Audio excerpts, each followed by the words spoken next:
हिंग माय नांदेडची फुगीर काकू आली. आई तू हिला कशाला बोलिलीस ग? ताई कसलं गाव आहे हो तुमचं? रस्ता बी किती खराब आहे, नुसते नाल्यान बिल आहेत. आम्हाला पाच तिकडे गाडी लावून यावं लागलं. चला बरं एनर्जी ड्रिंक आणा माझ्यासाठी. अरे या गरमीमुळे माझं मेकअप खराब व्हायले. ताई एसी लावा ना हो. एसी नाही हो आमच्याकडे, टेबल फॅन आहे. कोणत्या जमान्यामध्ये जगायला? एसी तर प्रत्येकाच्या घरामध्ये राहायला पाहिजे. आमच्या तिथं बघा एका रूम मध्ये दोन दोन एसी आहेत. काय तुमचं नांदेडला स्वतःचं घर आहे की किराणा आहे हो? स्वतःचं घर आहे हो, किरायाने कोण राहिले? आमचाच किराया 1.5 लाख रुपये येते. 4 मजली बिल्डिंग आहे, 4 मजली. ताई तुम्ही लईच चांगलं दिसायला हो ना.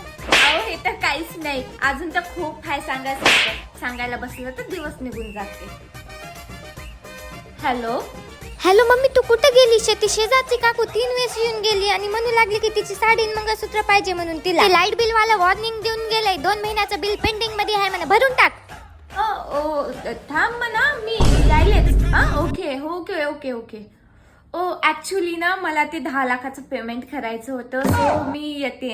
अर्जंट आहे. बाय.